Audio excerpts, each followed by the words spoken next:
அத்தனை செல்வமும் உன்னிடத்தில் நான் பிச்சைக்கு செல்வது எவ்விடத்தில் வெறும் பாத்திரம் உள்ளது என்னிடத்தில் அதன் சூத்திரமோ அது உன்னிடத்தில்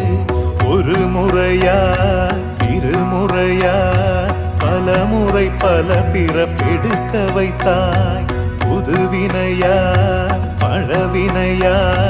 கணம் கணம் தினம் என்னை துடிக்க வைத்தாய் பொருளுக்கு அலைந்திடும் பொருளற்ற வாழ்க்கையும் துரத்துதே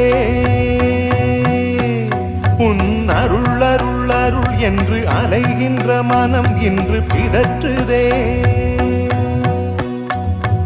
அருள் விழியால் நோக்குவாய் மலர்பதத்தால் தாங்குவாய் உன் திருக்கரம் என்னை அரவணைத்துனதருள்